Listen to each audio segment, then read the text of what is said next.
Hi, and welcome to the SwiftUI Cookbook for Focus.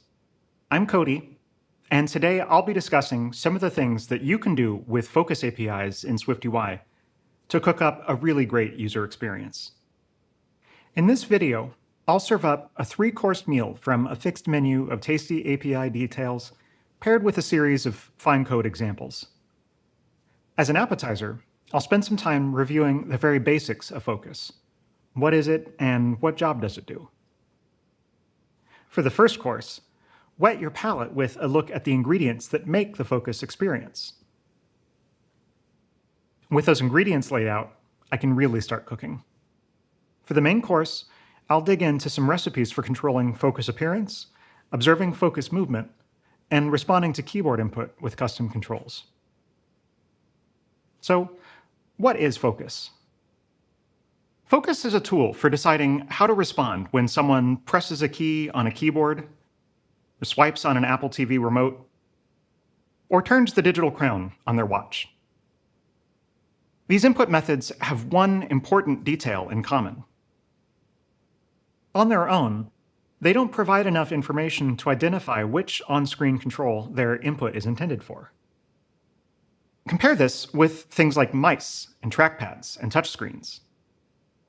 When you use a mouse or a trackpad, the on-screen cursor associates your clicks with screen coordinates that the system uses to find the target of the interaction. Focus provides the extra information that the system needs to direct input without a pointer cursor. When a view has focus, the system will use it as a starting point for responding to input from keyboards, Apple TV remotes, and Apple Watch digital crowns. Focus isn't just an implementation detail. It's equally important to the people using your app, which is why the focused view is presented with special emphasis. macOS automatically adds a border around the focused view to show that it will receive keyboard input. watchOS draws a green border around controls to signal that the control's value can be changed by rotating the digital crown. And on tvOS, the focused view receives a hover effect that lifts it above the plane of other controls. Emphasizing the focused view helps people in a couple of ways. They can anticipate where their input will go when they type on the keyboard or swipe on the remote. And in a complex or detailed layout, it reminds people at a glance which part of the app they're interacting with. Focus behaves a lot like a special kind of cursor. Instead of tracking a point on screen like a mouse cursor does, it tracks which part of your UI is the target for focus input. For this reason, I like to think of Focus as a cursor for the user's attention. Now that you know a little about what Focus is and how it appears in your app, I can lay out the first course, a look at the basic ingredients that go into every app's Focus experience. Focusable views, focus state, focused values, and focus sections.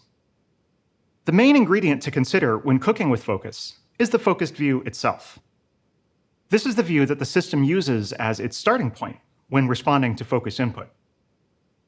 Different controls are focusable under different circumstances and for different reasons. Compare text fields and buttons on macOS and iPadOS. Text fields are always focusable, whether you tap on them or you press the tab key to move focus from a previous control. This kind of control supports Focus for editing, because its role is to capture continuous focus input. Buttons are different. Their job is to handle clicks and taps. macOS and iPadOS don't give focus to buttons when you tap them, and the only way to reach them with the tab key is to turn on keyboard navigation system-wide. If you aren't familiar with this setting, you can find it in the keyboard settings pane of macOS system settings. It's the switch labeled Keyboard Navigation. After flipping that switch, I can press the tab key to focus on buttons and press the spacebar to activate them. Buttons support Focus for activation. These controls don't require Focus to do their job, but they'll take Focus if the system allows it, in order to support focus-driven alternatives to clicking and tapping. In iOS 17 and macOS Sonoma, There are new APIs for custom controls to participate in the focus system. When you apply the focusable view modifier, you can now fine-tune the resulting behavior by specifying the kinds of focus interactions your control supports. For controls that use focus to update state over time, specify edit interactions.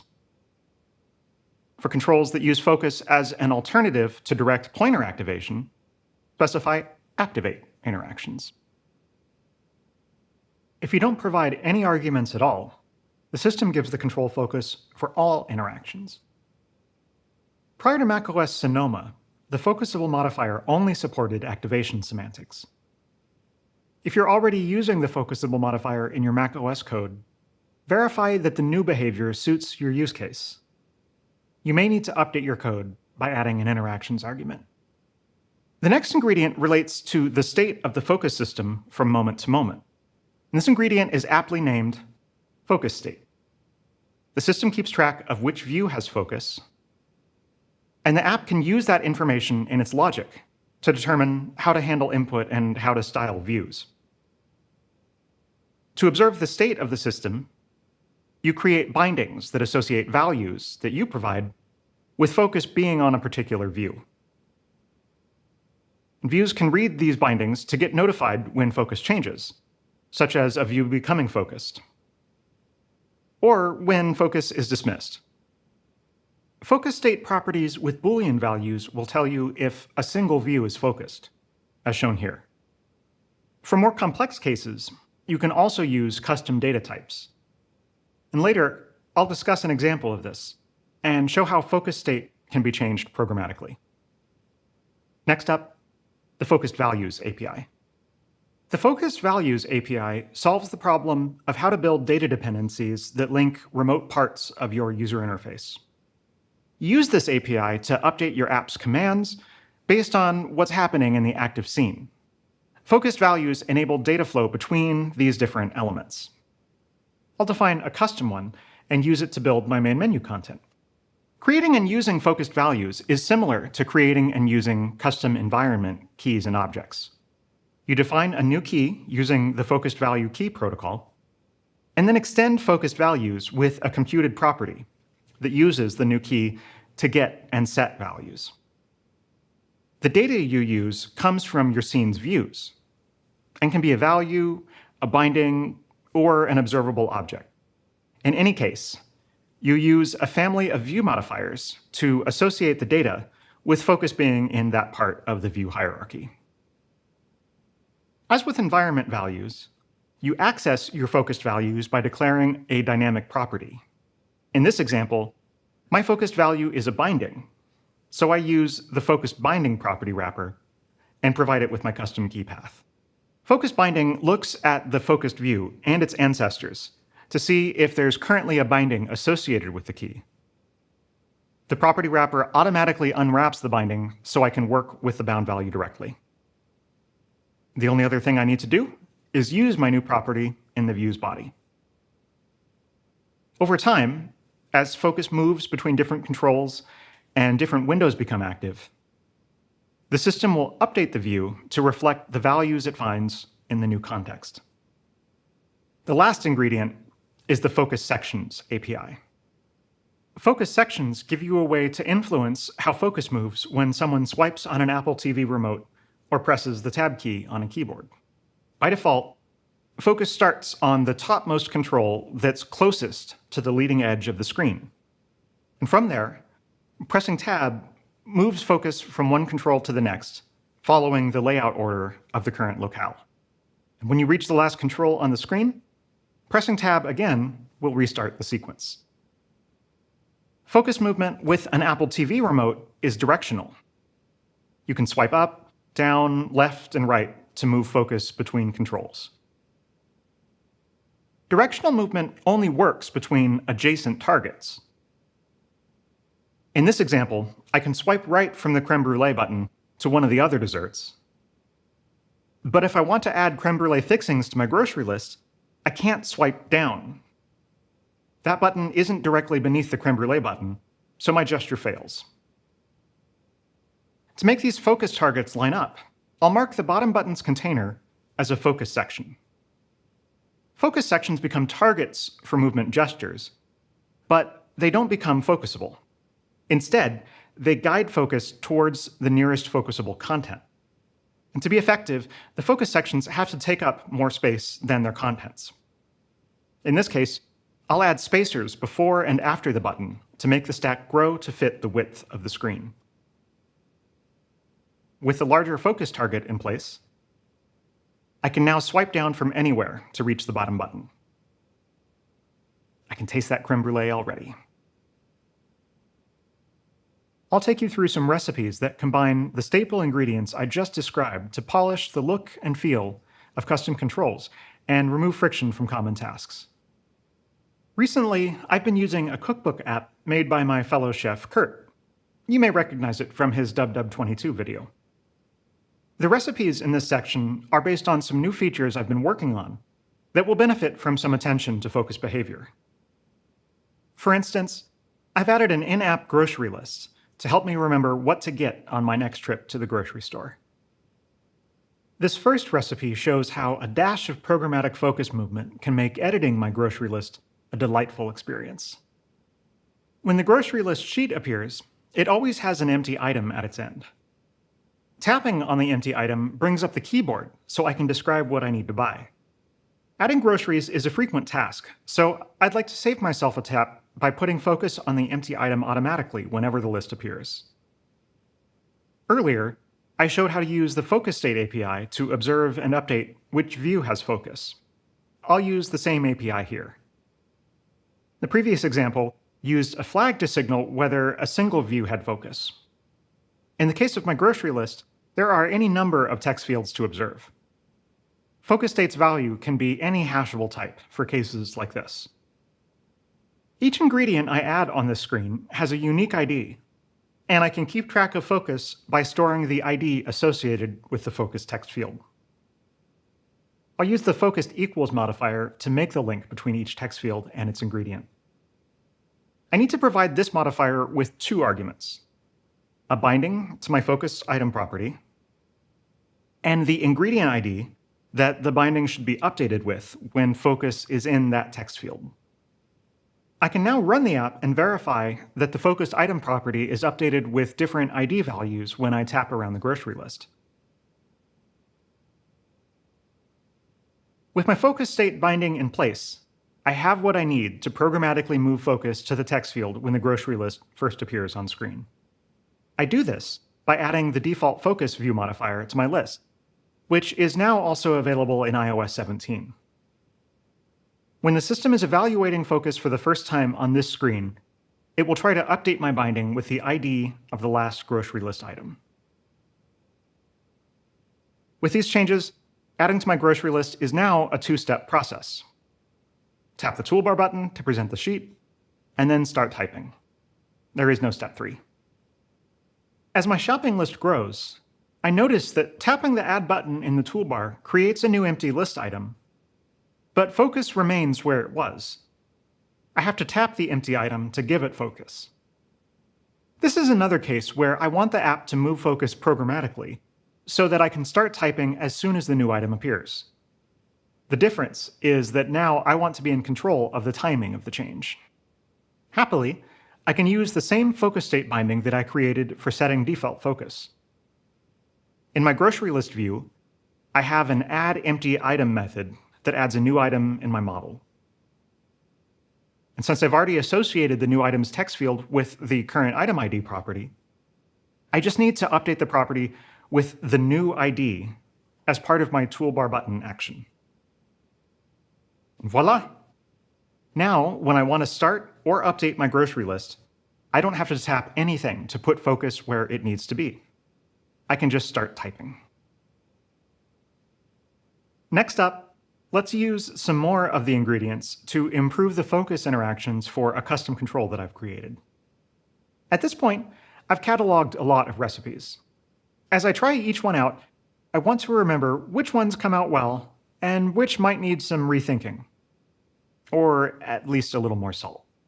To help with this, I've built a custom picker control with emoji to capture the highs and lows of my culinary journey. I can rate each recipe by tapping on an emoji.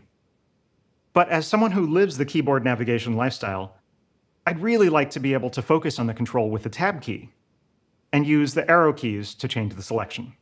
Let's make that happen. Here's the basic structure of my emoji picker. The first thing I need to do is make the control focusable. I start out by adding the focusable modifier with no arguments.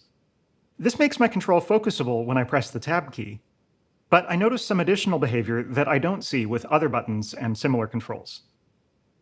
My control, for example, gets focus on click, whereas buttons and segmented controls don't. Those controls require keyboard navigation in order to be focused, and mine should too. To get that behavior, I'll specify my control as being focusable for activation. Controls that are focusable for activation don't get focus on click, and they need keyboard navigation turned on to receive focus with the keyboard. The next thing I noticed is that the focus ring that macOS draws around my control is rectangular. For a more polished look, I want the focus ring to follow the path of the capsule-shaped background. Focus rings always follow the content shape of a view, which is a rectangle by default in my case. I'll use the content shape modifier and pass in the same capsule shape that I'm using to visually clip the view. Now that my control is focusable, the next step is to have it handle key presses. I want to be able to use the left and right arrow key to change the chosen rating.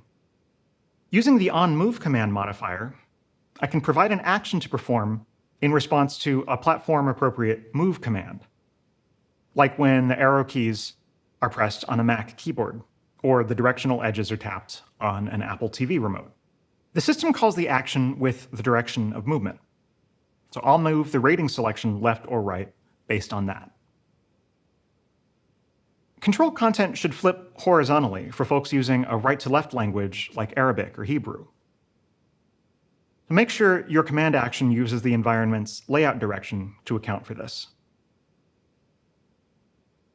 One of the neat things about implementing focus behavior is that I can take the same control and get a great result in my Apple Watch app. To handle focus input on watchOS, I use the digital crown rotation modifier instead of the onMove command modifier. And I'll use the isFocused environment value to draw the familiar green border around the control when it has focus. With just these few modifiers, I was able to take a simple control and add support for keyboards and the digital crown. The last recipe is for a focusable grid view that I've been building to showcase the pictures I've been taking of my finished results. I'm building this as a lazy grid, and I've already implemented some selection behavior. So clicking on an image selects it, and double-clicking goes to the recipe's detail view. Now I need to consider how it should handle focus interactions. Specifically, I want the grid to be focusable when I press the Tab key. And when focused, I want the arrow keys to update the selection.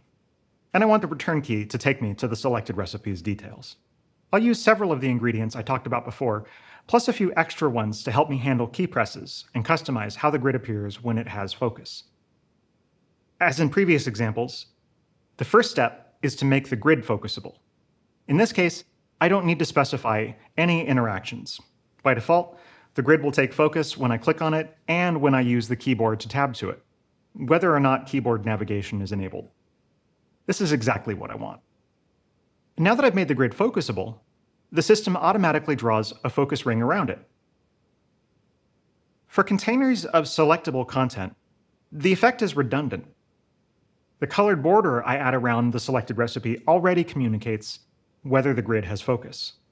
I can use the Focus Effect Disabled modifier to turn off the automatic focus ring.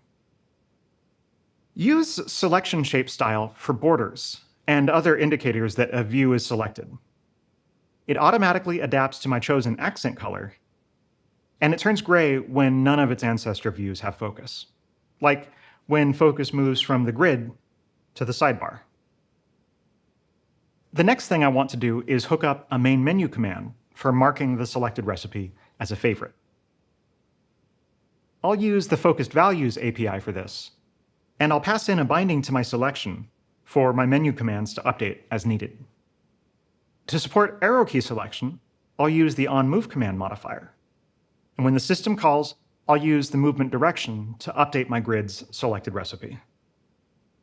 And lastly, I want a way to act on the selection and navigate to it when the return key is pressed. I can do this with the onKeyPress modifier, which is new in macOS Sonoma and iOS 17. This modifier takes a set of keys or characters and an action to perform when any of those keys are pressed on a connected hardware keyboard. Return ignored if the action didn't handle the press, and dispatch should continue up the view hierarchy. And for a bonus feature, I'll also use onKeyPress to implement type selection, so I can quickly scroll to and select a recipe by typing the first letter of its name. Now that I've built a great keyboard experience for my grid on macOS, let's turn to the grid on tvOS. On tvOS, each cell in the grid is focusable, so that as focus is moved in different directions with the remote, the cell in that direction becomes focus and visually lifts above the others. The system uses the lift hover effect by default with buttons and navigation links. And this effect is appropriate for views with text, or those combining text and images. However, these recipe photos would benefit from a different effect. New in tvOS 17, I can apply the highlight hover effect to my focusable views. This effect adds a perspective shift and a specular shine to the focused item as I swipe the remote. And it looks great with artwork and photos, like my recipe thumbnails. And as a cherry on top for my tvOS app, I'll add focus sections. The grid is next to a list of buttons, and I'll often need to navigate between these two groupings. When using the app, I notice a familiar problem. When focus is on one of the lower rows in the grid, I can't swipe left to move the category buttons, because the focus targets aren't adjacent to one another. I'll place the category list in a focus section that spans the full height of the layout. Now, as I swipe left from the creme brulee, focus moves to the categories just as I would expect. And the grid is complete. Bellissimo. I covered a lot of ground in this video. It's time to gather up your focus ingredients and see what you can make. Test your macOS and iPadOS apps with keyboard navigation enabled. Place default focus where it will be most useful. Organize your controls in focus sections to help guide movement through irregular layouts. Thank you, and bon appetit.